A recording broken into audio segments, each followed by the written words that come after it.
At first, I was like, ah!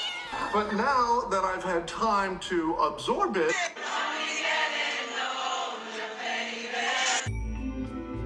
I love the online world. I now have friends that I prefer to communicate with in the online world because with all the tricks of like emojis and videos and jokes and online ways to communicate, they're amazing. I meet them for a coffee and I'm like, oh my God, you're dead boring. And I might be one of those people myself. Yes! Anything that you want to think and hold to be true, you'll find a community. This is hugely valuable for people who have suffered harms, people who are questioning their identity. The flip side of all of that is the cultish behaviors. Is it Narcissus's pull? Is it reflecting ourselves back, or is it a fun palace mirror that just distorts? It's sort of both. It's an echo chamber for all of our major societal concerns to then be replicated over and over again. The pro-social is in a constant war with the antisocial. I don't give up! And it's not one algorithm. It's hundreds and thousands of them competing with each other. Social media companies are like DJs. And a good DJ controls the room. And it's insidious because you don't hear the music. Because you start sweating and you start quivering. And you start getting angry and you start getting anxious. Why are you giving him attention? Before you even realize You back up! that there's a manipulation, there's a dark signature, there's a dark pattern behind the emotions that you feel as a consequence of feeding off the content.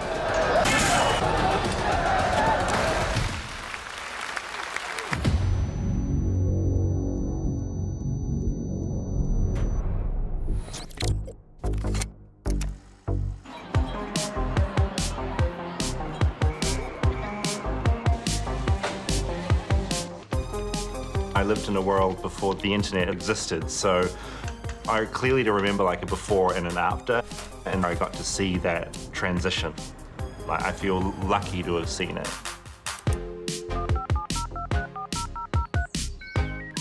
Obviously, the internet started and we had email, and it was like a very naive, kind of curious time. And there was like this delight to meeting and sharing. I remember being on a goth forum in the 90s that I really loved, and it kind of had this self-moderation thing where if people came onto that forum and were being awful to other people, there'd sort of be this group of like elders on the board that would tell them like, no, like don't do that. And if they persisted, they'd get kicked off. I was born in 1977, and some of my first memories, in fact, my first memory is of war.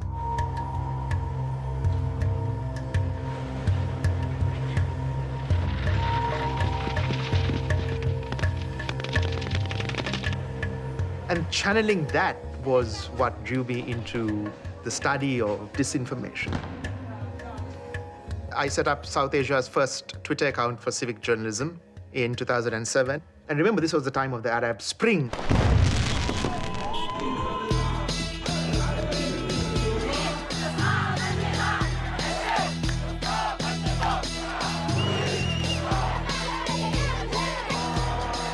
This was the new digital Berlin Wall moment.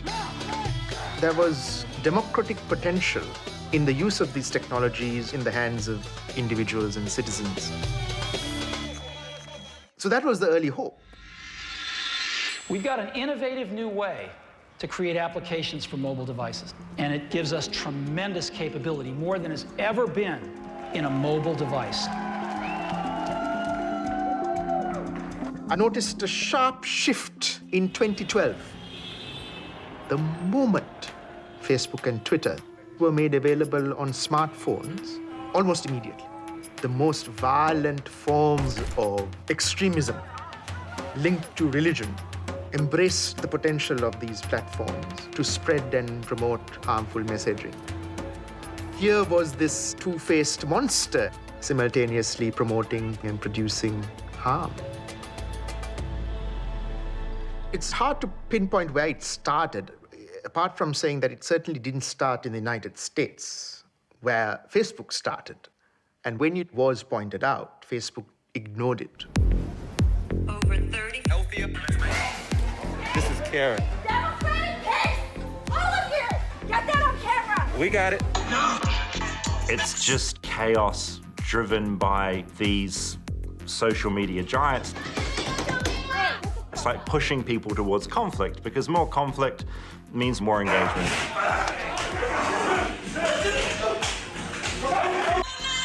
Should I try a real cat? The thing is, even if you do know that you're being manipulated, it's like crack for the brain. Like, it's really fun. And even some of the most hideous, insidious stuff online in conspiracy land. Prime ministers were involved in pedophilia. It's really entertaining and it draws you in. They're kicking us off. I don't know why. Let it go viral. We're responding to code that has been written to keep eyeballs on screens, to keep monitoring your behavior, how quickly you scroll through videos. So you slow down your thumb from scrolling and you fixate, even if it's just for a few seconds, they will feed the algorithm to then give you more of what you want. Is that right? So even for somebody who's, 8 or 9 years old, that's an important thing to know. We're now rewiring our brains to constantly be checking back in, snacking back on the devices. And I think what's going to be interesting to see now is how well we evolve into this next phase of living with digital technology. I will slaughter every single spoiled, stuck-up, blonde slut. I am exposed to some of the darker spots of the internet. I'm a cultural historian, and I'm particularly interested in the ways in which science and technology in the 20th and 21st century have replicated or increased disunity, racism, misogyny. And at heart, I'm really interested in these larger stories of disinformation. The way we distinguish it when we're thinking about misinformation and disinformation is about the intent of the person who is sharing it. So misinformation is inaccurate information that's been created with no malintent. Disinformation is a Cold War term from propaganda studies and from understanding calculated campaigns to create information that's incorrect and have it dispersed. Those of us who had been interested in these things had been watching what had happened in the UK in 2016 with Brexit. And we'd seen the proliferation of tools of the internet to tweak public opinion. This will be a victory for real people, a victory for decent people. And in the United States, with the Trump presidency. When you get to 2016, what it really shows is the power of Facebook on the American electorate and the British one as well. So many Americans get actually most of their news and their political understanding from Facebook that you don't need to launder your message through the mainstream media anymore, who will fact check it, whether it's a state-based influence or, fringe groups. It's just a lot easier to have that influence.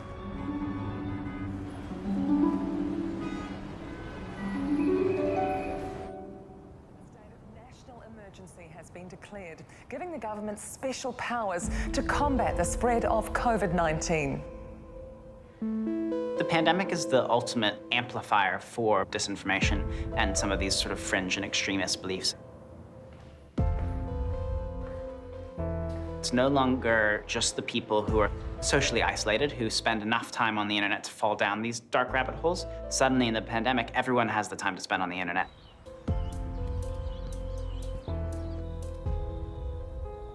So we knew that COVID-19 was going to be a Trojan horse issue where People who are not ordinarily exposed to conspiratorial thinking and conspiratorial ideas would have a lack of knowledge because it's a new thing. And so they go out seeking information and come across information that has been shared to them with malintent to bring them into a disinformation space. And that information wouldn't just be about COVID-19, but would contain within it ideas about who's responsible for the virus, and then link into broader conspiratorial thinking. For the unjabbed, we're it. The language of RNA. So today is part of the awakening. With social media, you can share the awareness, but then awaken your soul. Oh, the New World Order and what they're trying to do, they're trying to collapse the economy, which they've already, to bring in the one world currency. I mean, surely you must know. I can't believe that you don't know. I don't know. So yeah, of course you don't. I actually don't. Well, go and research it then. So it's quite simple. What's been interesting is, in the context of the COVID pandemic, a lot more people were kicked off of places like Facebook and Twitter. And suddenly there's a much bigger audience for some of these alternative social media platforms. I'm on Telegram. I'm not on Facebook. I'm not on I watch Telegram. The big one that has come out is Telegram, and it's had problems with violent extremist content in the past. There was a lot of propaganda videos by ISIS and by ISIS-linked influencers. And in the aftermath of the Christchurch terrorist attack in 2019, a lot of the violent extremist elements migrated to Telegram in particular. Actually stop this great reset. Suddenly in the pandemic, people who are much more moderate than those violent extremists, This is the day. they're steeped in a lot of this stuff because that's the pre-existing ecosystem that's there. But what it's really done is created a community that is not rooted in reality. It's all happening now.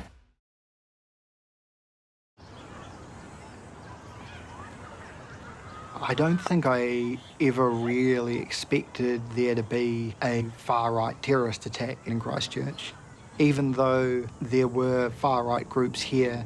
Christchurch, there have been multiple deaths and many more people are injured after a gunman opened fire at 2 mosques in Christchurch this afternoon.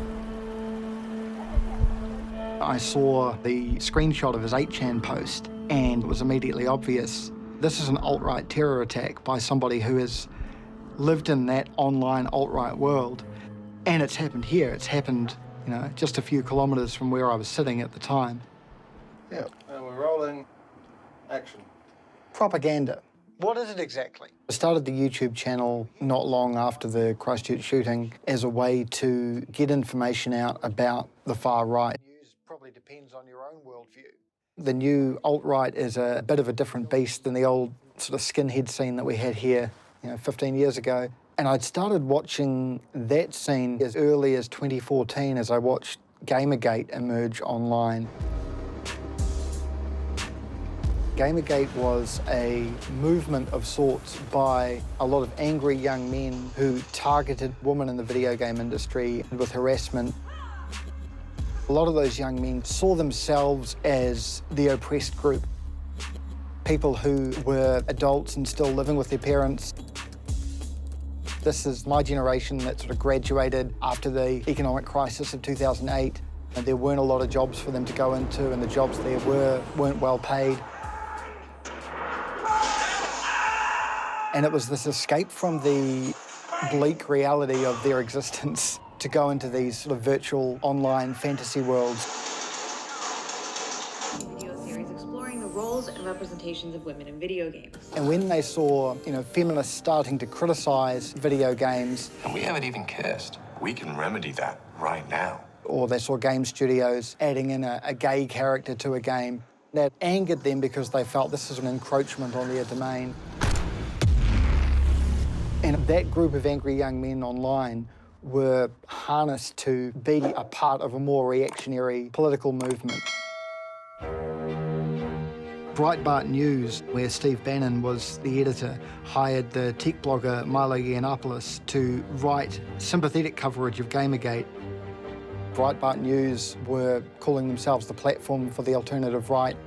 And I remember growing up in the Bush years, it was very uncool to be a conservative. But this was an alternative way to reject those aspects of the political left that they didn't like feminism and anti-racism. And so rather than seeing themselves as being allied with You know, some of these groups that are even more marginalised than them, they saw themselves as an opposition to that. Mr. Trump! How's it going, Mr. Trump? These young men started saying things like conservatism is the new punk rock.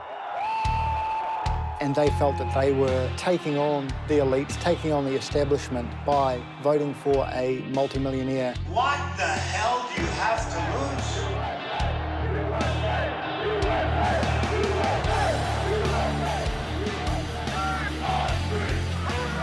Trump is a genius at priming people to think in terms of us and them, and also to view their public interactions as competition rather than cooperation.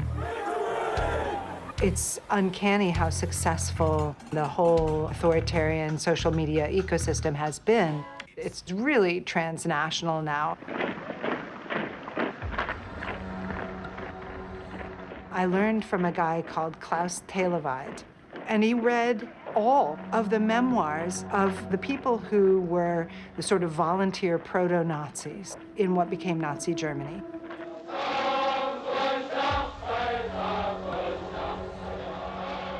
And he wanted to find out what made them vulnerable to incorporation into places like the SS. All of them had a sense of deferred entitlement as members of a group who were traditionally privileged. And it seemed like that privilege was being withdrawn from them.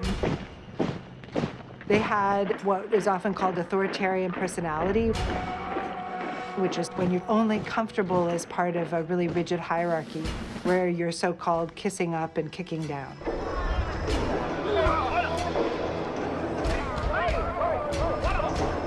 Inequality is rising quickly, so they're looking for the source of their trouble, and anyone formerly disadvantaged socially who seems to be rising is going to be a target for their anger.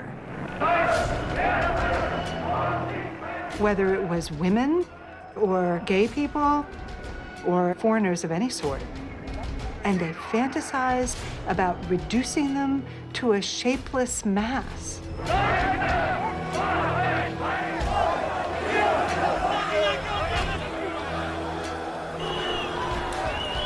But one thing that I find very disturbing about recent developments is that these same people who were content to increase the tribalism of politics of the United States are now focused internationally. And for authoritarians like Trump and like Steve Bannon, it's so easy for them to believe that they represent majorities, because for them, everyone who's not like them doesn't count. One of the things that makes it more possible for the Steve Bannons of the world to get traction here is the fact that we have let our competitive advantage in democracy slip. When I moved to New Zealand from Texas, the social egalitarianism was just amazing. What we do notice is that it's declined. The very wealthiest gained enormously during the pandemic, while the rest of us really suffered. And we can see from looking at the rest of the world that it's a really dangerous trend.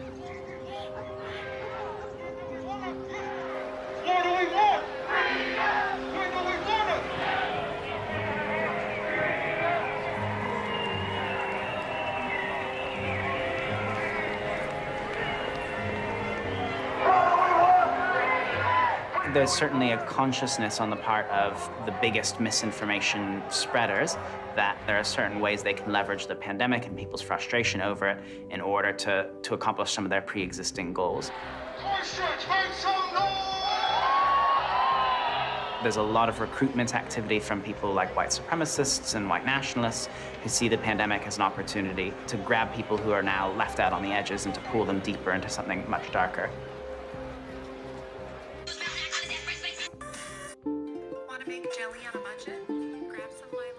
You can draw people in lots of different places. And each of the platforms are used in different ways. Hello, friends. As you can see, I'm working on my would-be bag. What is known internationally as the kind of trad wife set of viewpoints, which is white, Christian, a lot of pseudo-Celtic, pseudo-Nordic ideologies behind it. They use Pinterest and Instagram to draw in other women who are interested in interior design, children's clothing, knitting, healthy food for children.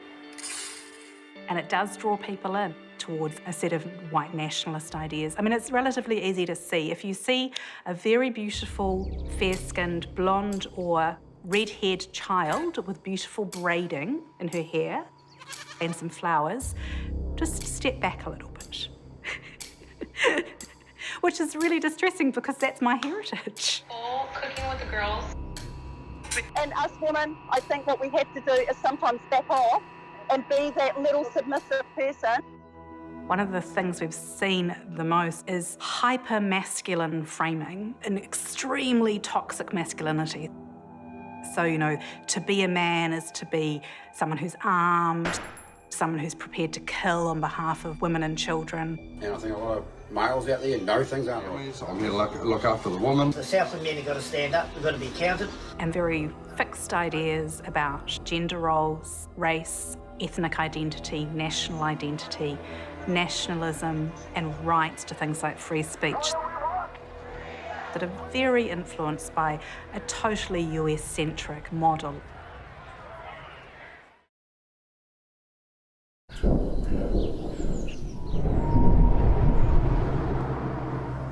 Misinformation is morphing and changing so incredibly quickly, and these stories spread really easily. I mean, QAnon, at its simplest, it was an internet troll making some stuff up on a terrible message board.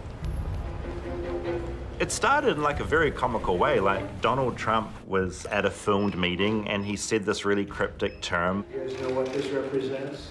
Tell us, sir. Maybe it's the calm before the storm. What? And then everyone online, what's the storm? What are you talking about? Someone at the press conference said to Trump, like, What storm, Mr. President? You'll find out.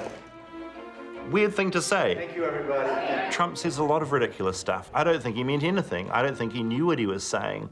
But that statement started getting pulled apart on this message board on 4chan. The storm is coming was interpreted as being a secret informant within the government coming out with information on the deep state and the people that were really pulling the strings.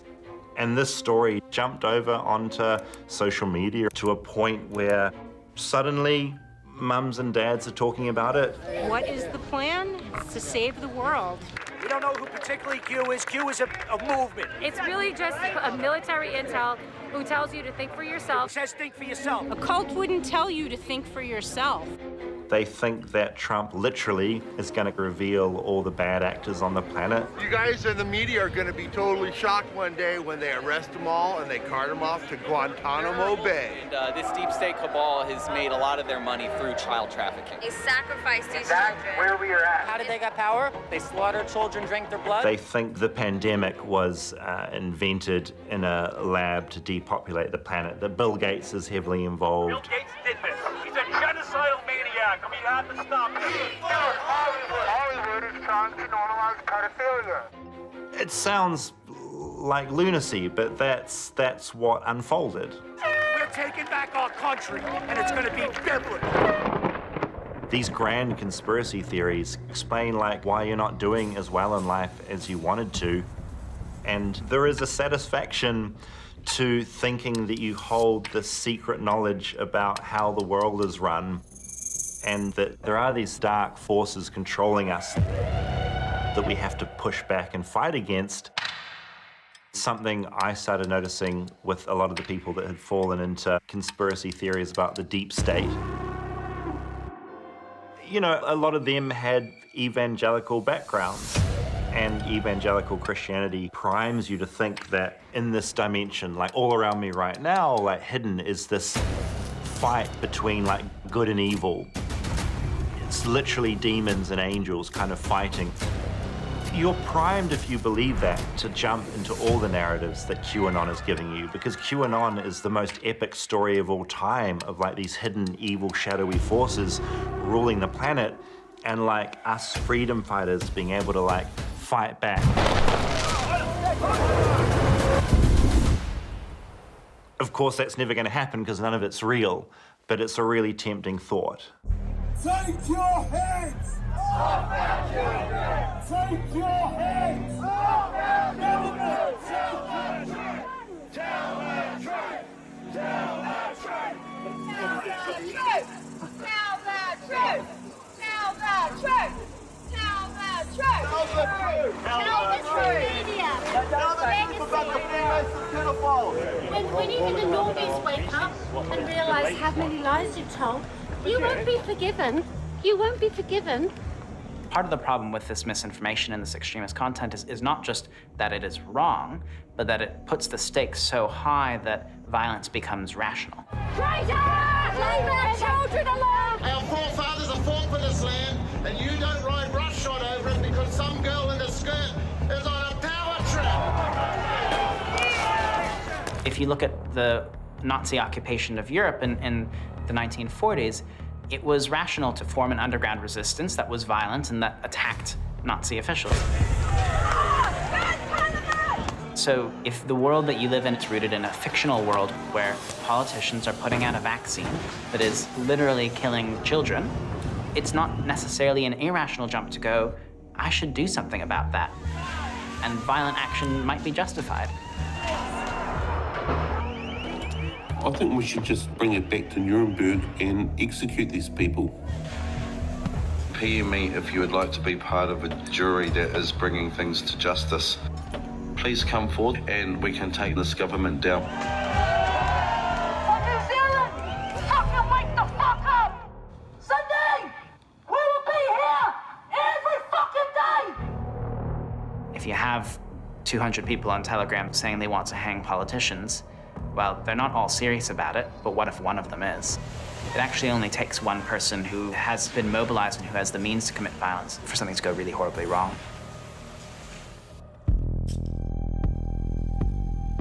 You've always had psychotic individuals in society, all over the world, in any country. Now you have them algorithmically connected, which is a frightening prospect. I don't think societies have quite grasped the implications into the future of what foundations are being laid today and have been laid for a while. It's the algorithmic amplification of psychosis. You want to know what my day is? Like, what's, like, how do you want it? I study 130 Telegram channels and groups, and that's about 5,000 to 6,000 posts and comments a day. Some of it you have to read humanly, some of it is computationally managed. So you see spikes, and then you go to a spike, and then you see what drove that spike, and then you go to that post, and then you see who engaged with it. And then you drill down. It gives you a profound insight into the mindset of the individuals on these channels.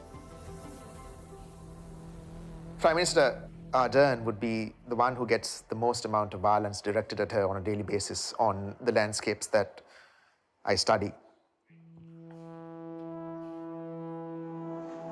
And it is extraordinarily violent. It extends to her daughter and her partner. She's seen as a monster, blood-sucking leech, quite literally expressed as demonic, and in a very Christian way, you know, satanic. It's evil. You can't negotiate with evil, because when you dehumanize an individual, it's easier to imagine and normalize violence. You know, you don't think twice about killing a mosquito.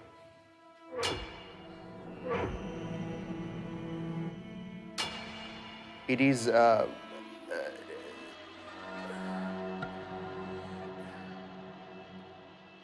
I'm like, my struggle is a real one to communicate how bad this is and how toxic this is, because there's people articulating public executions, military tribunals, hanging, and it's explicitly rape and torture. And post-mortem torture as well, so they want to rape after they've killed. And it is a hellscape that is being used by about 350,000 people in this country. And they're all grooming, they're all harvesting. And it's here. It's amongst you.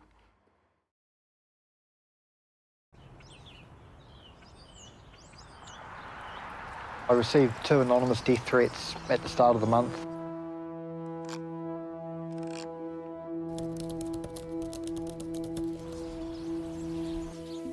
One of them made the claim that people were tailing me everywhere I go, asked how it felt to know I had less than 6 months to live.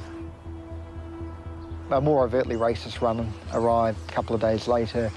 This one said that the time of people like me walking around unscathed was over. A local far-right activist came to my workplace, just walked into the office filming. This is Byron Clark, the coward. I know where he lives. It's a pretty significant escalation from what I've had before.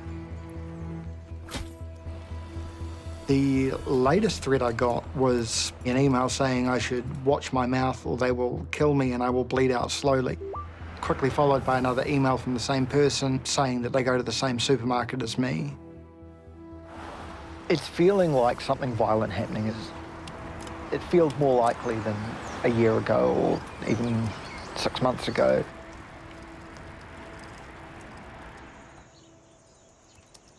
There's lists of those people who are going to get executed when Nuremberg 2.0 takes place. Those who are responsible for implementing or supporting the COVID-19 framework, and I'm on that list. I'm on many lists, and many of my colleagues are on lists. I've had to inform colleagues that they're on those lists. You know, that's really distressing. In the last year, a key individual has posted my image and then repeatedly posted images of hung doctors after Nuremberg, which is, you know, to me is very much a death threat. I have a process. It sounds really silly. But as a historian, on a normal day, I might be going into the archives to do archival research. And when you go into the archives, lots of people don't know this, but you're supposed to have clean hands because you're touching, you know, archival things. And so you go and wash your hands. So it's quite ritualistic. I've washed my hands and I take a big deep breath and I acknowledge that some of the things I'm going to be reading might be upsetting to me.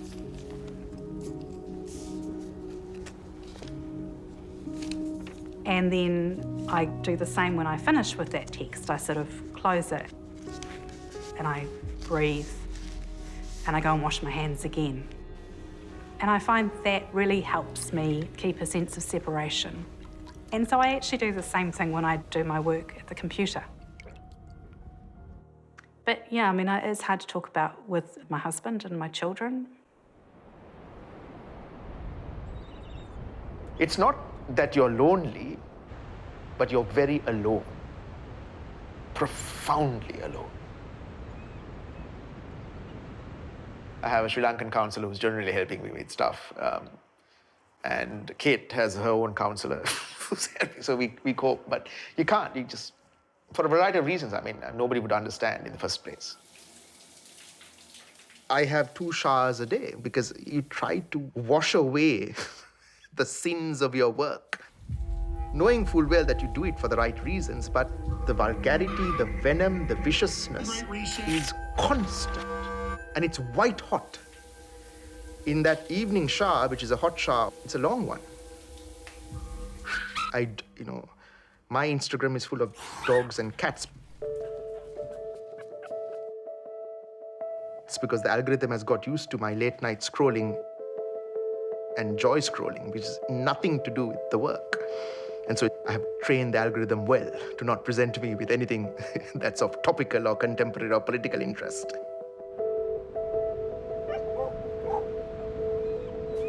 And I walk. And try to reconcile the nature of what I see and the nurture of it with the nature that surrounds me.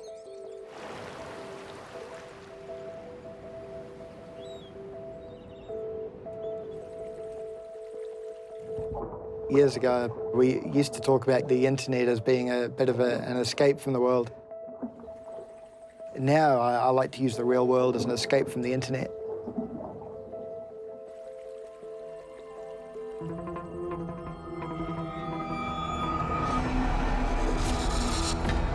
the answer to who is behind disinformation is that a lot of it is organic, and a lot of the people who are doing the recruiting and the radicalizing are not themselves puppet masters hiding behind the screen and tugging at strings. They're just similar people who fell down the rabbit hole just a little bit earlier. But if Steve Bannon or if Peter Thiel funds a website that starts a conspiracy theory and that makes its way to New Zealand, even if the people who are spreading it in New Zealand are not receiving money from overseas, certainly the whole effort wouldn't have happened without that money to begin with. Increasingly over the last 2 years, it's felt like players and agents of disinformation are trying out some things on our democracy to see if they work. There is definitely a sense that we are a country that is hackable. We're a small social democracy. We're highly transparent. And those features make New Zealand a really interesting place for people to experiment with upsetting what social democracy looks like. You're seeing an awakening throughout the world. It's pretty amazing. In New Zealand, they're the canary in the mine shaft. That's why we got to pay attention to what's going on in New Zealand and Australia.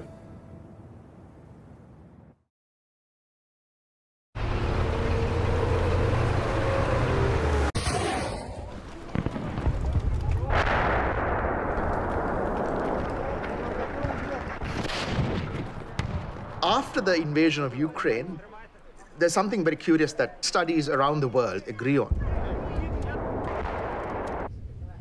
which is that pro-Putin and pro-Kremlin content became such a dominant signature in the anti-vax communities globally. And the places that the Russian propaganda was promoted and celebrated was in channels that were pro-Trump and pro-MAGA. I mean, everything that you can imagine you could associate with QAnon were the ones who were virtue signaling Putin as the savior of the world order and promotion of Putin as hero.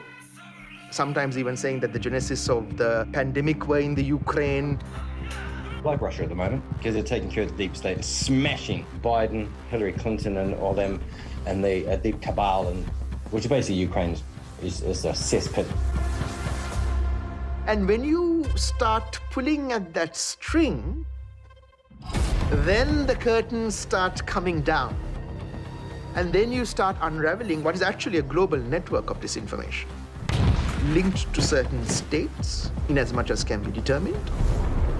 And they are from businesses and industry leaders.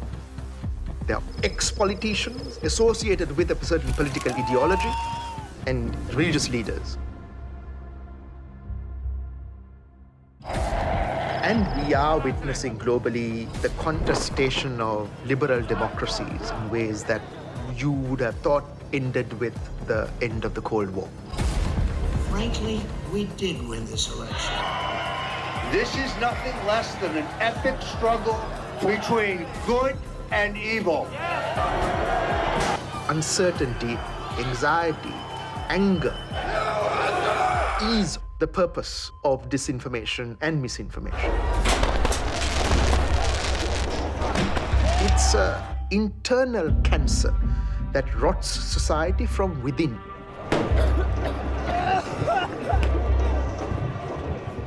Disinformation is such a terrible threat to successful democracies. It's like the weaponization of some of our most intimate faculties as human beings. Trust is really the foundation of, I don't want to exaggerate, but trust is the foundation of everything good and right that we can experience together. And without it, we're done for. And it's a sort of cascade effect.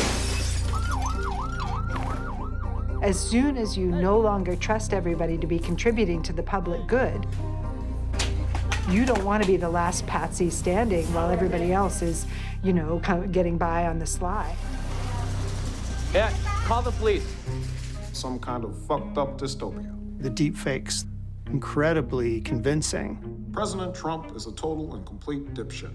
There's a video of Obama out there where it looks like it's a real legitimate video of him, and it's a totally synthetic video, right?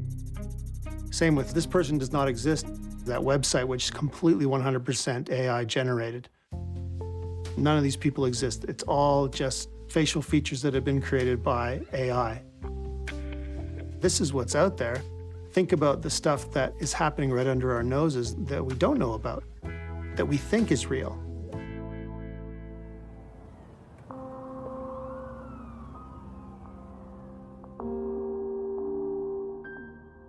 We've never had companies play this much of a fundamental role in geopolitics. So we need to kind of think about this as a global problem.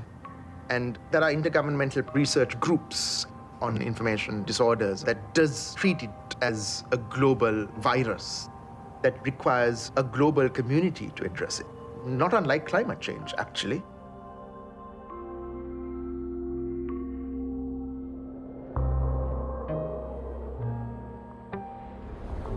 What is next is different levels of interaction that will be indistinguishable from online, offline. Those worlds will just melt together.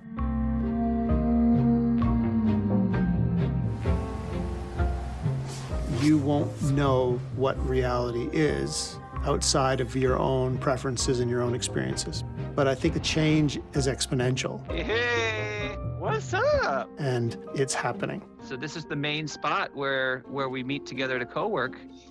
You know, it's really a beautiful space, this.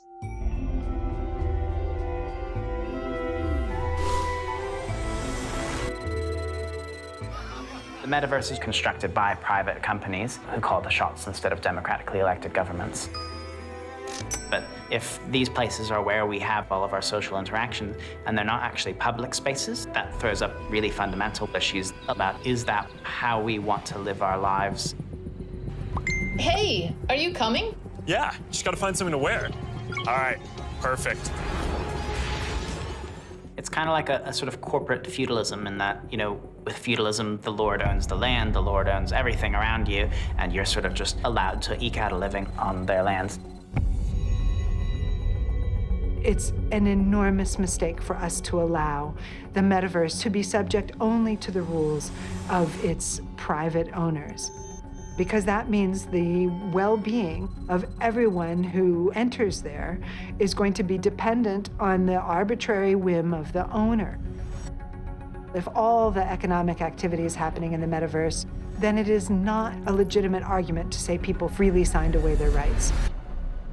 What it means to be a member of a democratic country is to participate in those rights. Isn't it funny? Like, there are so many terrible things happening in the world today, but I'll tell you what, I'm feeling very positive because the digital world is a platform for the genius of bands of youth everywhere. This generation of digital natives are skeptical and interested in plural verification, and they know how to network with each other outside of official channels. And they're incredibly cynical about hierarchy and authority. And well might they be.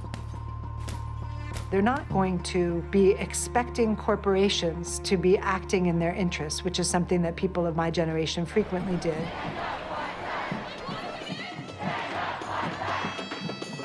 Business as usual, blah, blah, blah. Show me what democracy looks like! This is what democracy looks like! This generation of digital natives are devoting enormous amounts of time and energy to making the world that they inherited better because they have a really strong sense of how many things are wrong with it. And I'm just grateful to them.